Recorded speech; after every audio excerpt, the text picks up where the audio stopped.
Muito bom dia. Esse debate de hoje é extremamente importante porque estamos exatamente vendo em que medida a sobrevivência da acumulação capitalista diante de uma situação de crise generalizada como estamos vivendo exige respostas do sistema capitalista que nós devemos buscar conhecer perfeitamente a sua evolução, em que direção ela está indo, porque ela vai colocar uma nova fase de dominação mundial, uma nova fase de metodologia, métodos de acumulação de capital e de concentração, porque concentração de riqueza, sobretudo, porque o processo de expansão do capital está apoiado fundamentalmente na busca da exploração sistemática dos produtores em geral, de quem trabalha no mundo, mas também enfrenta hoje também um fenômeno crescente de uma população que está sendo transformada numa imensa população marginada dentro do sistema, excluída dentro do sistema, mas que ele não pode deixar de tomá-la em consideração pela importância da comunicação no mundo hoje e dos próprios projetos de expansão capitalista, que são projetos de caráter mundial, planetário.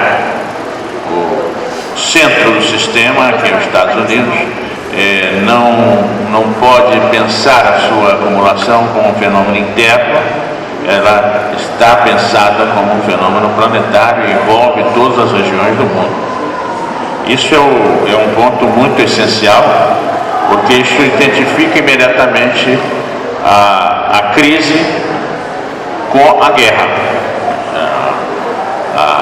A questão militar, a questão do poder exercido através dos instrumentos da violência é um elemento essencial para que o capital possa continuar a sua tarefa de expansão e sempre cada vez maior, uma expansão dentro de todo o sistema econômico, social, político, cultural, educacional, etc., como nós estamos na saúde, todos esses campos estão ligados através dessa necessidade do capital de garantir o domínio sobre o conjunto da economia mundial. Então, queria fazer algumas anotações para nós poder talvez apreciar isso com calma. Um dos pontos muito importantes é a questão da extensão da crise. Essa crise atual, ela é apresentada muito de 2008 para cá como uma crise similar à crise de 1929, que foi uma crise que afetou toda a Europa, os Estados Unidos e todas as regiões do mundo. Há uma diferença interessante nessa crise atual. Mesmo com a rebaixa da produção, que houve uma tendência, sobretudo no centro do sistema, a diminuir o processo de acumulação capitalista, mesmo com essa tendência muito forte, a economia mundial não chegou a uma situação de depressão como houve na crise de 29. Isso é um fenômeno extremamente significativo. A taxa de crescimento durante 2008 até agora foi em torno de 1,5%, 2%. Isto é, uma taxa de crescimento da economia.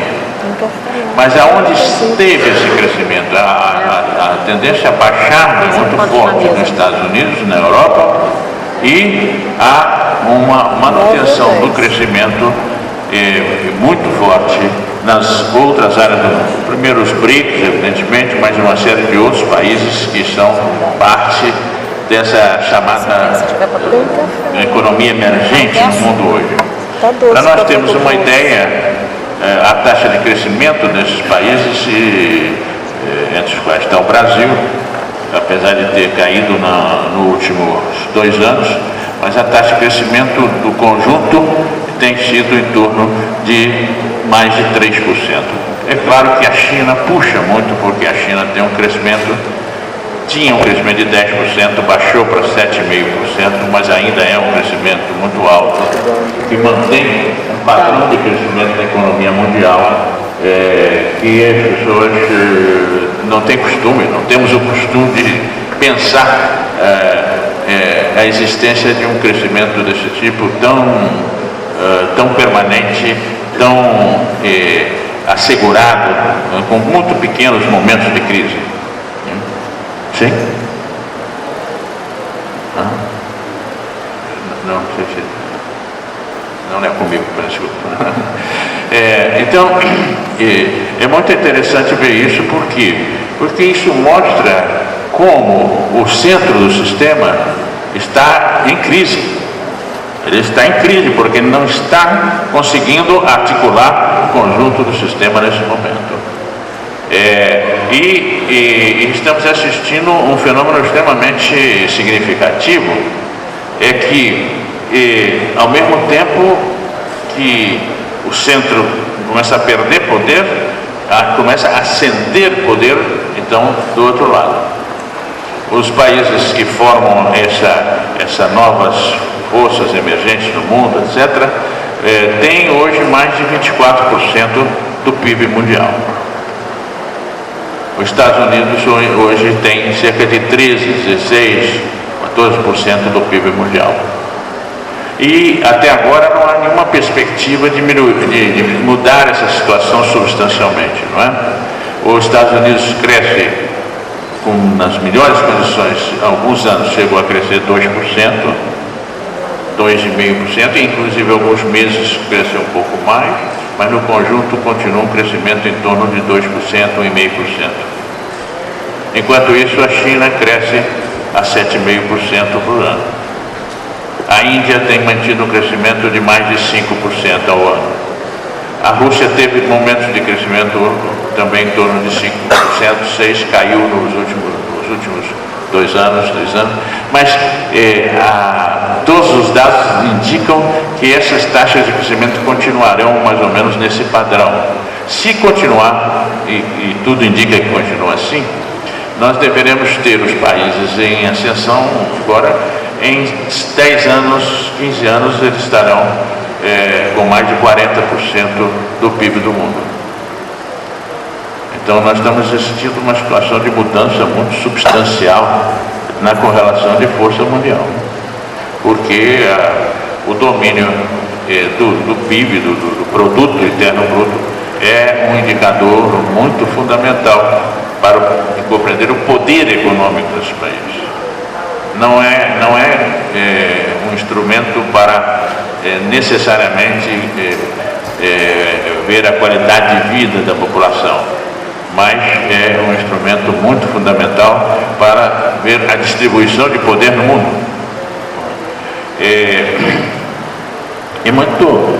É muito importante ver que isso tudo está articulado, como a Luísa chamou a atenção, com o processo mesmo de produção de valor.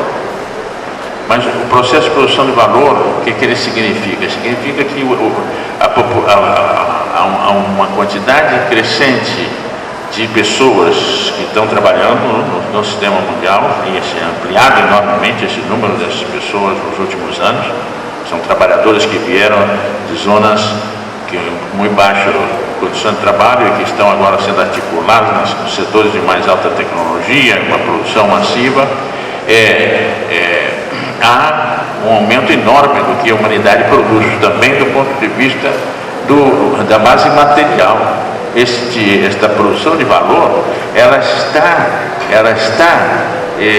manifestada numa quantidade colossal de bens e de serviços. Essa é uma questão muito fundamental para nós entendermos. Por exemplo, a economia chinesa, que está cumprindo esse papel tão dinâmico na economia mundial, há 30 anos, a China tinha um PIB extremamente baixo, e com o crescimento de 10% ao ano, cada 6, 7 anos você dobra a produção. E como a população chinesa tem sido objeto de toda uma política para evitar o crescimento dessa população, a população tem se mantido a mesma. Quer dizer, esse crescimento de 10% significa 10% a mais na renda da população. A renda da população. Então, a renda per capita da China aumentou de mais de 400%, mais de 4 vezes, e nesses últimos anos, e continua nessa taxa de crescimento, de tal forma que o povo chinês teve, nesse período, a possibilidade de consumir bens e serviços muitas vezes superior ao que ele consumia anteriormente. Mesmo tendo havido o surgimento de um grupo de ricos dentro da China, uma população que estava limitada no período anterior e que foi liberado economicamente, que ela pudesse produzir empresas e pudesse concentrar riqueza e de fato concentrar, mas mesmo isso não altera o fato de que o grosso da população hoje tem um padrão de vida 5 vezes mais alto do que eles tinham há 30 anos atrás. Isso é visto fisicamente. Quem conhece a China e viveu a China e tem contato com a China sabe muito bem a diferença que existe hoje entre um chinês de 30 anos atrás, 40 anos atrás, e o que o chinês consome hoje em dia. É uma situação muito nova. Claro, tem muita discussão em que direção esse consumo vai. É extremamente grave, por exemplo, o efeito desse aumento de consumo, por exemplo, no setor automobilístico. Hoje, uma China que não tinha automóvel, quase, andando de bicicleta 30 anos atrás, e hoje está uma das maiores concentrações de automóveis do mundo. Então, realmente, são situações novas, extremamente complexas, mas o que é preciso ver é que esse processo produtivo com alta tecnologia, porque não pensem, porque falam que isso tudo é porque na China tem trabalho escravo, você não tem nada que ver. Trabalho escravo não tem produtividade, trabalho escravo é baixíssima. A produtividade realmente é com trabalho de pessoas de alta qualificação, inclusive porque a economia chinesa é cada vez mais uma economia baseada na robotização. Então, são robôs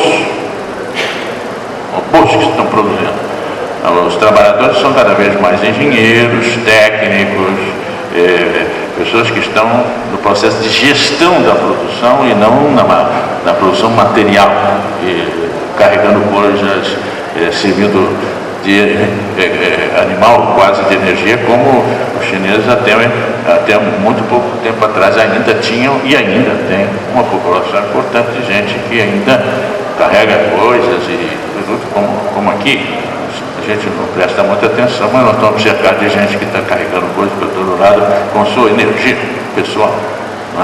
Não, a China está entrando todo esse crescimento, está entrando realmente nessa fase de grande dimensão tecnológica. Bom, o que eu queria chamar a atenção nisso é que isso coloca uma situação nova nos mecanismos da acumulação capitalista. Porque o capital tem que ser capaz de dominar, dirigir esses enormes processos produtivos, sendo que ele está baseado na propriedade privada e na ideia que o neoliberalismo trouxe para o mundo, que o livre mercado é que produz, permite a produção, etc. Quer dizer, esses processos colossais que estão se desenvolvendo no mundo são atribuídos ao fato de que cada um faz o que bem quer, e então tudo existe para ele atender o que bem quer cada indivíduo, etc. É um papo furado, uma brincadeira histórica, uma ridicularização da história, mas que infelizmente conseguiu-se inclusive meter isso na cabeça de grande parte da população do mundo num trabalho fantástico de domínio da mente humana. Mas é evidente que qualquer pessoa, quando vai ver a realidade, ela tem que sentir que isso são processos conduzidos através de grandes sistemas produtivos de organização de produção, e o fato de que esse sistema esteja na mão de uma pequena minoria não dá para a humanidade nenhuma vantagem. Isso é uma desvantagem terrível. Mas para essa população pequena, eu vou dar um dado para vocês do último estudo sobre riqueza no mundo. Um estudo feito pelo Credit Suisse, que é o banco que vive de riqueza e quer saber qual é a riqueza do mundo para saber como processá-la. Pois bem, o estudo deles dá o seguinte resultado: 1% da população do mundo é dono de 47% da riqueza do mundo. 1% é dono de 47% da riqueza do mundo. 99% ficam com o resto.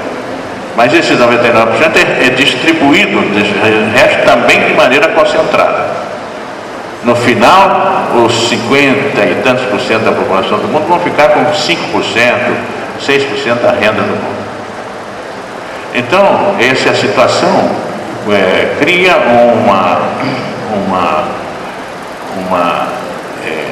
um processo de crise dentro do próprio sistema. Há uma preocupação enorme no sistema agora, nesse momento, com o problema da concentração da renda. E porque esse fenômeno tem que explodir. Ele não é um fenômeno controlável pelo sistema indefinidamente.